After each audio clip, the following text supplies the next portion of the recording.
ওখানে শেষে আছে আমরাতুহু হাম্মালাতাল হাতাব। আল্লাহ বলতেছে শুধু আবু লাহাব একলা ধ্বংস হয়নি, তার স্ত্রীও কি হয়েছে? ধ্বংস হয়েছে। ওই স্ত্রী কিন্তু একটা ফাঁসি বানাইল। আবু লাহাবের স্ত্রীর নাম কি বলেন তো? উম্মে জামিল। উম্মে জামিল একটা ফাঁসি বানাইলো। ফাঁসি বানাইয়ে ওই ফাঁসিটা ঝুলাতে চাইছিল কার গলায়? নবীর গলায়। ওয়ালা তাকরাবুল ফাওয়াহিশা মা যাহারা মিনহা ওয়া মা বাতান। আল্লাহ বলল অশ্লীল কাজের নিকটবর্তী হয়ো না, প্রকাশ্য অথবা গোপনে।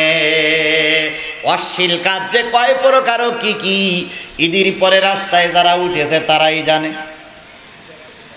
ওরে বাপ রে বাপ, রাস্তায় কিছু ছেলেরা ঢোল পিটেছে আর যে কায়দায় নাচতেছে, তাই এগা নাচ দেখে ফেরাউনও ফের।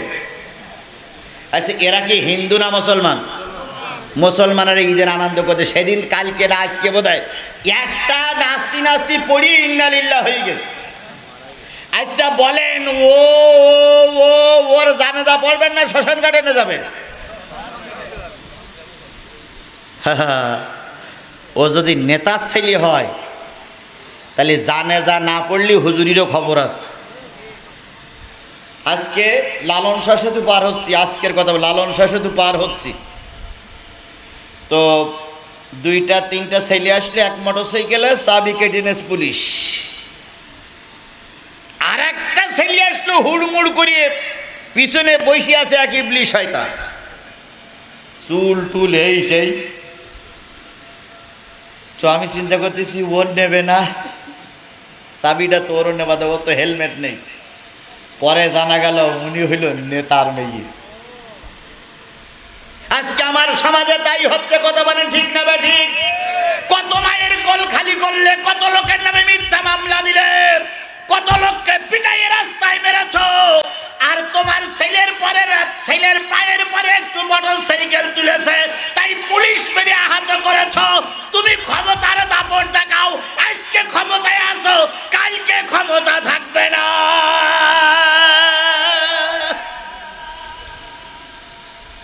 হুজুর আজ ভালো করে করিয়েন না, তোমার বাড়ি যাইতে দেবো না। আজ জানাজা হুজুর দিয়ে হবে না, ও জানাজা মুসি দিয়ে পড়াইতে হবে। আর যদিও আমরা জানাজা পড়াই উজু ছাড়া, বিনা উজুতি জানাজা দেবো, কথা বলেন ঠিক না বে ঠিক? হুজুর দেখলি এখন চুলকানি হয়, আবার মরে গেলি ছেলে কয় হুজুর, হুজুর কয় কি কয়, হুজুর একটু জানাজা পড়াই দেন। হুজুর কয় জানাজা পড়বো, আমার নামে মিথ্যা মামলা দিয়েছে 19টা তোর বাপ। এরম ভদ্রলোক আছে না নাই? জোরে বলেন আছে না নাই? আজকে পুলিশও তাদের কাছে নিরাপদ নয়। ক্ষমতার দাপট দেখাও, আজকে ক্ষমতা আছে কালকে থাকবে না, কথা বলেন ঠিক না ঠিক? যারা তোমাকে পাওয়ার দিয়েছে তারা একদিন জুতা পিটা করে মামুর বাড়ি পাঠিয়ে দেবে। আজকে ইসরায়েল খুব ক্ষমতার জোর দেখাচ্ছে না? আজকেও ফিলিস্তিনিদের মেরেছে। এরপরে ফিলিস্তিনিদের একজন শীর্ষ নেতা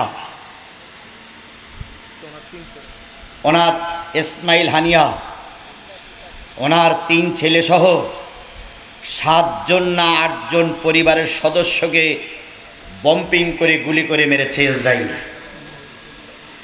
মারার পরে ইসমাইল হানিয়া এবং তার স্ত্রী 2 জন সাক্ষাৎকার দিয়ে বলেছে 3 ছেলে চলে গেছে যাক, তবে ইসলাম থেকে দূরে সরে যাব না।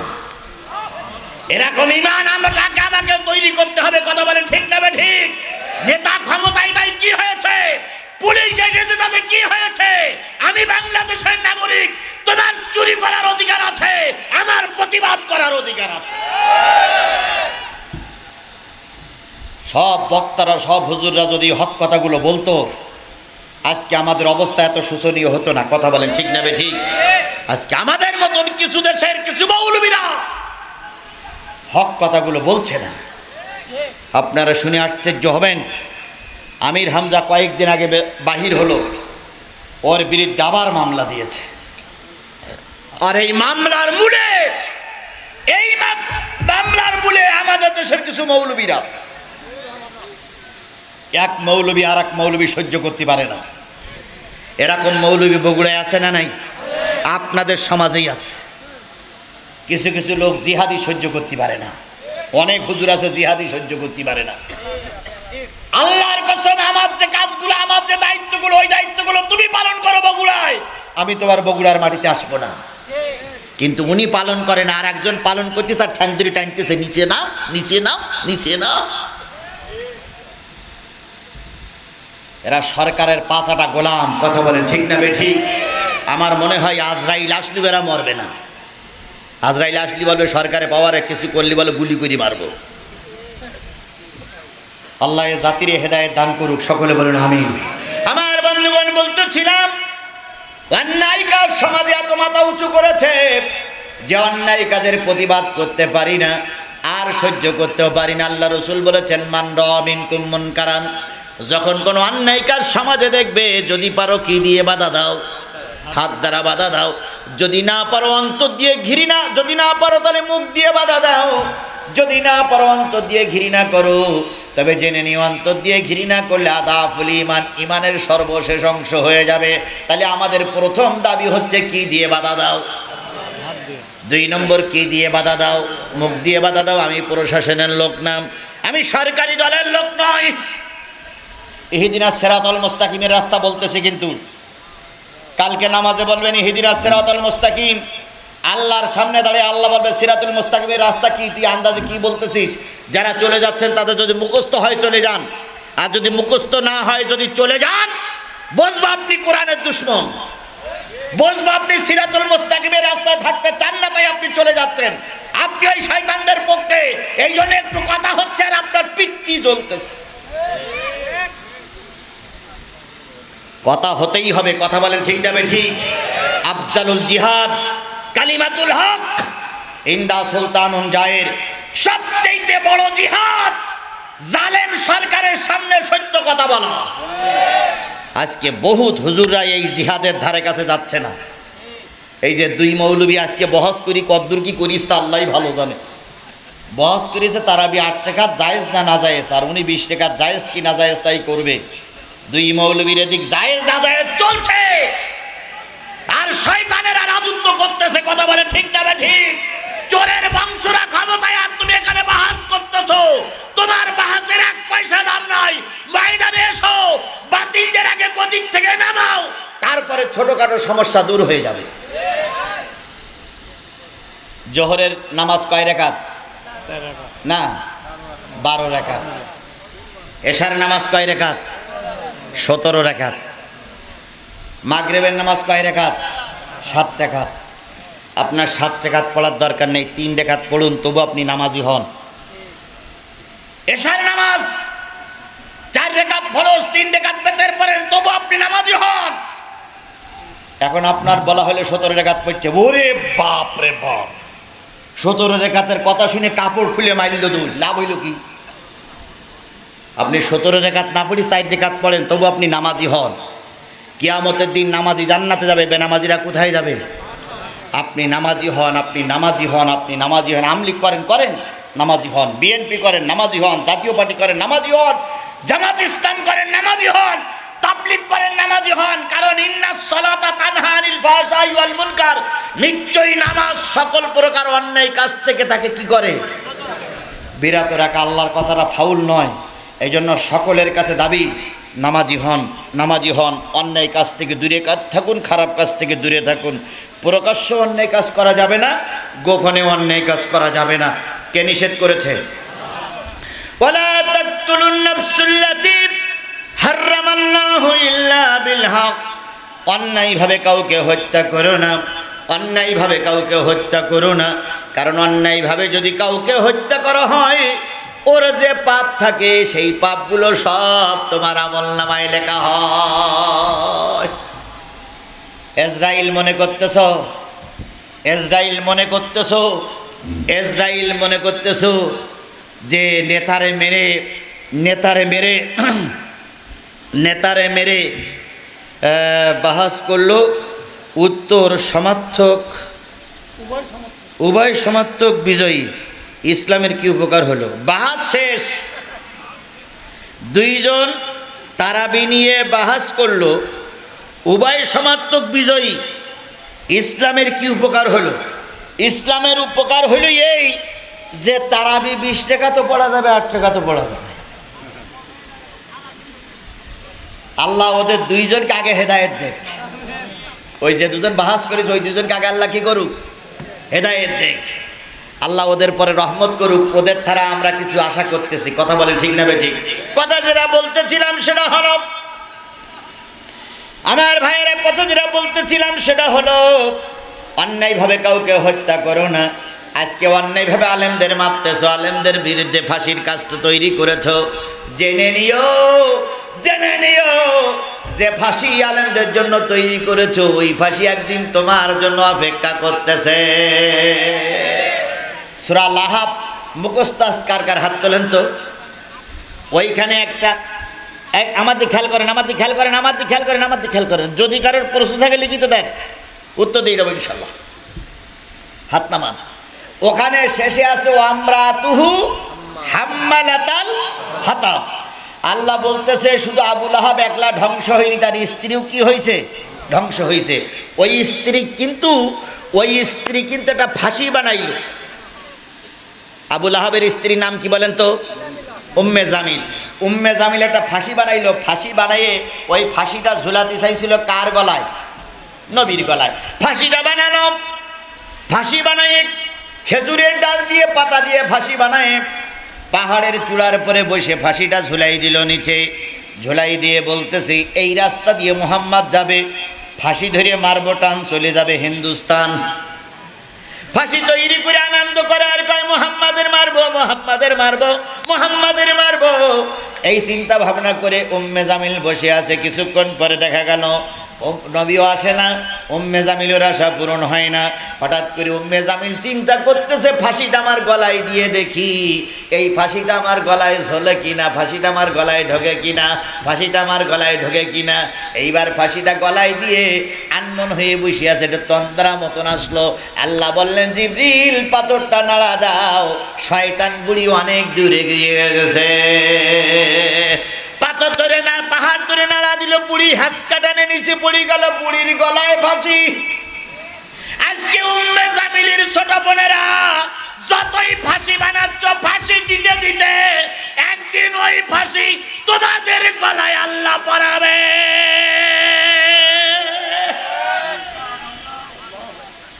আল্লাহ সেই দিনটারে কবুল করুক। আরো জোরে বলেন আমিন, আরো জোরে আমিন। খালেদা জিয়াও মা, প্রধানমন্ত্রী আপনিও মা। কি আপনি ঈদের আনন্দ করলেন আর খালেদা জিয়ারে ভিতরে রাখলেন। খালেদা জিয়া কি দোয়া করতেছে কে জানে? আল্লাহ জানে। আজকে যে দুর্দশা হয়েছে ওই দুর্দশা আর একজন মার হোক, এটা আমি চাই না, কিন্তু অনেক সময় তো হতেও পারে। কি হতে পারে না? হতে পারে না। আজকে আপনি আমারে মারতেছেন, আমার বিরুদ্ধে মিথ্যা মামলা দিয়েছেন, আমাকে ঘর ছাড়া করেছেন, আমার সন্তানকে ডেকে নিয়ে মাঠের মাঝখানে গুলি করে বলতেছেন ক্রস ফায়ারে মারা গেছে। আমার সন্তানের রক্ত শুকানোর আগেই আপনার ছেলে চার রাস্তায় পড়ে থাকবে, চার মাথায় পড়ে থাকবে, উঠানোর মতন লোক খুঁজে পাওয়া যাবে না।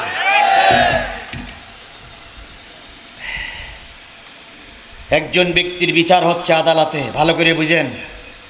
আদালতে বিচার হচ্ছে হত্যা মামলার বিচার, একদম সত্য ঘটনা, হত্যা মামলার বিচার। এখন হত্যা মামলার বিচার, যিনি হত্যা মামলার আসামি তিনি হত্যা করেন নাই, তারপরও তাকে ফাঁসিতে ঝুলতে হচ্ছে। ঘটনা ছিল এরকম, ফজরের নামাজ পড়ি সবাই বাড়ি বাহির যাচ্ছে, হঠাৎ করে এক লোক টাকা নিয়ে আসতেছিল বিদেশ থেকে। সেই লোকটার কাছ থেকে টাকা ছিনতাই করে ডাকাতিরা চলে যাচ্ছিল। এখন ওই লোক বাধা দিচ্ছে, ডাকাতিরা পেটের ভিতরে ছুরি দিয়ে ওর মেরে, রাস্তায় মেরে ও টাকা নিয়ে চলে যাচ্ছে। ভালো করে শুনেন।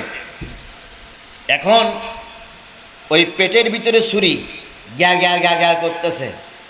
নামাজিরা সবাই তাকাই দেখতেছে, কিন্তু কেউ কোলের কাছে যাচ্ছে না। হঠাৎ করে একজন যে বলতেছে আল্লাহ তোমার এক বান্দা মারা যাবে আর আমি চুপ করে দাঁড়াই থাকবো।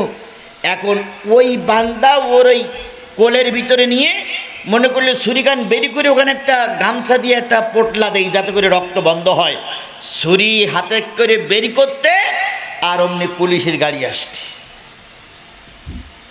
পুলিশের গাড়ি এসে দেখলো যে নামাজির লোকের কোলে কি লাশ, হাতে কি ছুরির মাথা দিয়ে কি পড়তেছে, রক্ত পড়তেছে। পুলিশ ওই লোকটারই ধরল। অথচ ওই লোকটা কি দোষী না নির্দোষ? ওই লোকটা উপকার করতে গিয়েছিল, উপকার করতে গিয়ে পুলিশের কাছে এই 1 নম্বর আসামি। এখন এই যে অনেক লোক দেখতেছে, কেউ সাক্ষী দিচ্ছে না। এখন 3 তালার পরে ফজরের নামাজের পরে একজন পায়চারি করে বেড়াচ্ছিলেন, উনি ওই জটলা অবস্থা থেকে 3 তালার থেকে সব কিছু দেখতেছে। তখন তো ভিডিও নেই, 3 তালার থেকে দেখতেছে। দেখলো যে ডাকাতিরা মেরে চলে গেল, আর একজন নামাজি ব্যক্তি এসে ওই ব্যক্তির উদ্ধার করলো। উদ্ধার করার পরে ছুরিটা বেরিয়ে উপকার করতে গেছে, পুলিশ এসে এর দেখলো যে এর হাতে ছুরি, এর কোলে লাশ। পুলিশের 1 নম্বর আসামি বানালো। পুলিশের সাক্ষী অনুযায়ী কোর্টে মামলা হলো। আর ওই 3 তালার পরে যিনি দাঁড়াই দেখেছেন, উনি হলেন বিচারপতি। ওনার আদালতে বিচার, ভালো করে বুঝলেন, ওনার আদালতে বিচার। উনি আসামির বাদী বিবাদী পুলিশের সাক্ষী শুনল, আর ওই যিনি ওই নামাজি ব্যক্তি কোলে করে রেখেছিলেন এই মৃত্যু ব্যক্তির ওনার বক্তব্য শুনল। কিন্তু এনার পক্ষে সাক্ষী দেওয়ার মতন কেউ নাই। পুলিশ 8 জন 10 জন সাক্ষী দিল, স্যার আমি নিজে চোখে দেখেছি এই লোকে খুন করেছে। শেষ পর্যন্ত সাক্ষী প্রমাণ হয়ে গেল ওই নামাজি লোকের ফাঁসি হবে। অথচ নামাজি লোকটা নির্দোষ না দোষ? নির্দোষ লোকের কি হবে? এই বিচারপতি বারবার রায় পাল্টায়, রায় দেরি করে, বারবার দেরি করে, যে আজকে দেবো না, কালকে দেবো না, পরশুদিন দেবো না। হঠাৎ করে বিরোধী পক্ষের উকিলদের জেরার কারণে উনি রায়ের দিনখান ঘোষণা করলেন। ঘোষণা করার আগে চিন্তা করছে, আল্লাহ দুনিয়ার কেউ দেখিনি, কিন্তু আমি তো দেখেছি ওই লোকটা নির্দোষ, কিন্তু আমি কি করে লিখবো যে তোমার ফাঁসি? রায়ের 2 দিন আগে বিচারক চলে গেলেন জেলখানায়। কোর্ট দারোগার কাছে অনুমতি নিয়ে ভিতরে ঢুকলেন। লোকটার পাশে বসে বসে বসে বসে অনেকক্ষণ বক্তব্য দিলেন, আর বললেন, ভাই আমি নিজে চোখে দেখেছি তুমি নির্দোষ, কিন্তু সাক্ষী বলতেছে তুমি দোষী। তোমার তো ফাঁসি হওয়ার কথা ছিল না, কারণ আল্লাহ নিজেই বলেছেন, ইয়া আইয়ুহাল্লাযীনা আমানু, আল্লাহ নিজেই বলেছেন হত্যার বিনিময়ে হত্যা করো। তুমি যদি হত্যা না করে থাকো তাহলে তো হত্যা হওয়ার কথা না। সুতরাং আন্নান নাফসা বিন নাফসি ওয়াল আইনা বিল আইনি ওয়াল আনফা বিল আনফি ওয়াল উযুনা বিল উযুনি, কি করে হলো? হত্যার বিনিময়ে হত্যা কি করে হচ্ছে? তুমি তো হত্যা করোনি, তারপরে তোমার ফাঁসির রায় আমাকে দিতেই হবে। আচ্ছা তুমি চিন্তা করে দেখো তো, জীবনে কোনো দিন কাউকে তুমি মেরেছিলে? স্যার আমার তো মনে পড়ে না। আচ্ছা কোনো দিন কোনো জিনিস গোপন করেছিল? কয় স্যার তো মনে পড়ে না। হঠাৎ করে মনে পড়তেছে, হ্যাঁ আমার বয়স তখন 18 থেকে 20, আমি তখন একটু দুর্দর্শ ক্লাসে ছিলাম। একজনের সঙ্গে গন্ডগোল করে, সে লোকটার কোনো দোষ ছিল না। আমি 2-3টে স্কিল চল মারার পরে শুনেছিলাম ওই লোকটা মারা গেছে। কিন্তু মারা যাওয়ার পর আমার আর কোনো বিচারাদি হয়নি। আমি সেখান থেকেই গা ঢাকা দিয়েছিলাম, আমি বেঁচে গেছি। আমার নামে মামলাও হয়নি, আমার কেউ বিচারও করিনি, আমি সেখান থেকে ভালো আছি। বিচারপতি তখন বুঝলো, আল্লাহ দুনিয়ার সব মানুষের কথা বিফলে যেতে পারে, কিন্তু তোমার কথা বিফলে যেতে পারে না। তুমি বলেছো হত্যার বিনিময়ে হত্যা, সুতরাং ওই ব্যক্তি হত্যা করেছিল কেউ দেখিনি, কিন্তু তুমি দেখেছো। আজকে এই ব্যক্তি এই ব্যাপারে নিষ্পাপ, কিন্তু আগের একটা হত্যা মামলা আছে, সেই কারণে আজকে তার ফাঁসির রায় হয়ে যাচ্ছে। পরের দিন বিচারপতি রায় দিলেন তোমার ফাঁসি। আজকে তোমরা মারতেছ, আজকে তোমরা আমার সন্তানকে ঘরের থেকে বের করে নিয়ে যাচ্ছ, মিথ্যা মামলা দিয়ে সাধু সাজতেছ, কেউ দেখিনি, কে দেখতেছে? সেই আল্লাহ এখন আছে? এই মুসলমান, সেই আল্লাহ এখন আছে? এই বগুড়ার মুসলমানেরা, সেই আল্লাহ এখন আছে? চিন্তা করো না, তোমরা আমাকে কাঁদাইয়াছ, তোমাদের কান্নার জন্য কে অপেক্ষা করতেছে? আল্লাহ দরবার অপেক্ষা করতেছে, তোমাকে একদিন কাঁদতে হবেই। বেশি দূরে যাব না, তাহলে শেষ করতে পারবেন। আল্লাহ রাব্বুল আলামিন বলতেছে, অন্যায়ভাবে কাউকে হত্যা করো না। যালিকুম আসসাকুম বিহি লাআল্লাকুম তাকিলুন। এই নসিহত এতক্ষণ পর্যন্ত আমি আল্লাহ রাব্বুল আলামিন করলাম যাতে করে তোমরা বোঝো। কে বলতেছেন? আল্লাহ। বোঝো।